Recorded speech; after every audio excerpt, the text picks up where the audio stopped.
ہاں Sheikh Arif, would you like to come? Would it be easier? Mufti Saab's going to speak in Urdu, but we will translate, inshallah.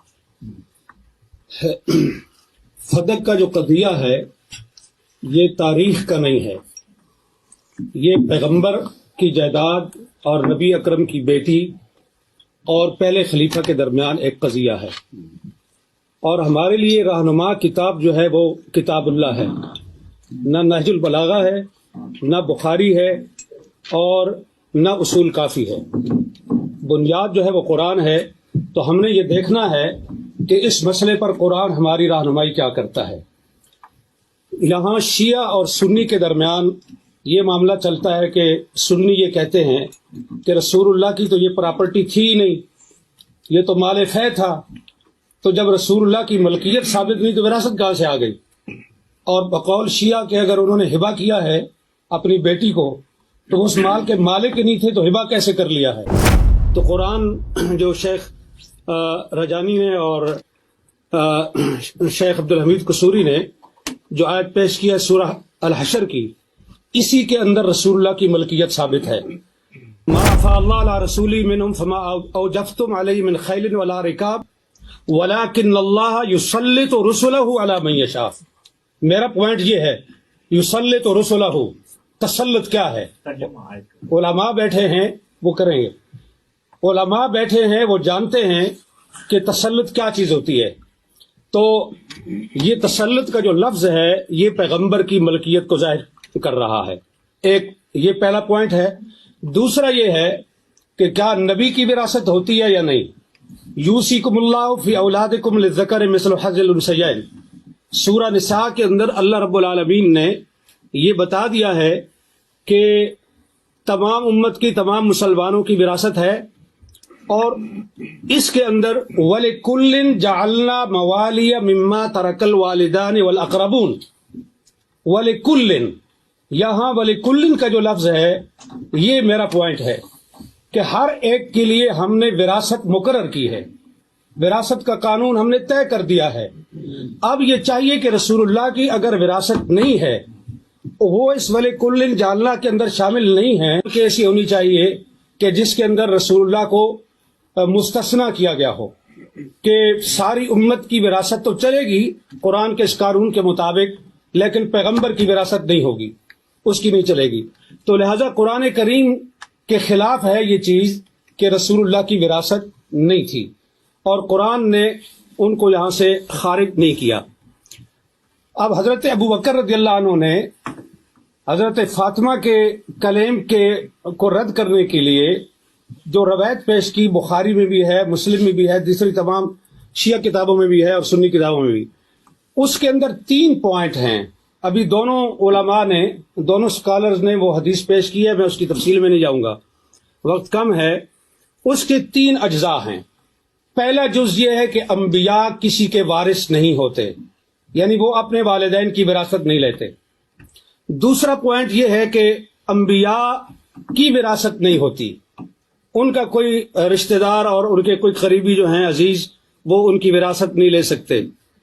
اور تیسرا point یہ ہے کہ جو کچھ انبیاء چھوڑتے ہیں وہ صدقہ ہے۔ اب یہاں سوال یہ ہے کہ انبیاء کی وراثت نہیں ہوتی، تو رسول اکرم صلی اللہ علیہ وآلہ وسلم نے اپنے والد گرامی حضرت عبداللہ بن عبد المطلب کی وراثت لی ہے۔ اس میں 3 چیزیں تھیں۔ ایک وہ ان کا مقام تھا جو ان کا آبائی مقام تھا، دوسرا ام ایمن جو لونڈی تھی، اور تیسری چیز جو ہے وہ تلواریں اور اونٹنی تھی۔ بعض کہتے ہیں ایک سے زیادہ اونٹ تھے، بعض کہتے ہیں ایک تھے، چلو ایک ہی صحیح، ہم ایک ہی پر اکتفا کرتے ہیں۔ تو یہ وراثت تھی رسول اللہ کے والد کی۔ رسول اللہ نے یہ وراثت اپنے والد سے لے لی، تو یہ کیسے وہ کہہ سکتے ہیں کہ انبیاء وراثت نہیں لیتے؟ آپ بچپن میں وراثت لے چکے اور نبوت ملنے کے بعد آپ نے کہا ہم کسی کے وارث نہیں ہوتے۔ یہ دونوں باتیں ایک دوسرے کے متضاد ہیں، یہ قول اور یہ عمل، یہ دونوں ایک دوسرے کے خلاف ہیں۔ تو رسول اللہ نے اپنے والد کی وراثت لی ہے، لہٰذا یہ بات درست نہیں کہ انبیاء کسی کے وارث نہیں ہوتے۔ دوسری چیز ہے کہ انبیاء کی اولاد جو ہے اس کی کوئی وارث نہیں ہوتی، وہ وارث نہیں ہوتی، تو وہ وارث سلیمان و داؤد. اور حضرت زکریا علیہ السلام نے جو کہا کہ انی خفت الموالی من ورائی، یہ علماء کے لیے یہ لفظ جو ہے یہ قابل غور ہے اہل علم کے لیے، کہ حضرت زکریا یہ کہہ رہے ہیں کہ انی خفت الموالی، میں موالی سے ڈرتا ہوں، مجھے ڈر ہے، اس لیے میں تجھ سے مانگ رہا ہوں کہ مجھے ایک وارث چاہیے. اب یہاں جو سکالر یہ فرماتے ہیں کہ یہ وراثت علم کی وراثت تھی، نبوت کی وراثت تھی، تو خفت الموالی کو آپ کہاں لے کے جائیں گے؟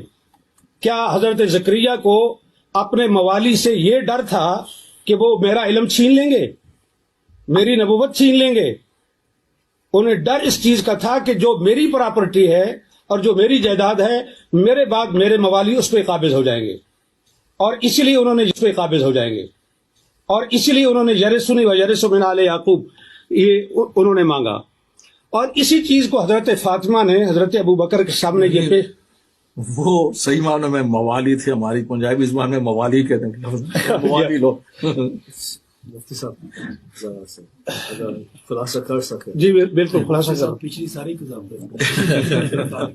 تو گزارش یہ ہے کہ یہ ہے قرآن، اور یہ کہہ رہے ہیں ڈاکٹر علی کے وقت نہیں ہے تو میں اس کو مختصر کرتا ہوں، صرف تاریخی لحاظ سے ایک چیز پیش کر کے، کہ حضرت ابو بکر اور حضرت عمر کے دور میں گورنمنٹ کے قبضے میں رہا فدق.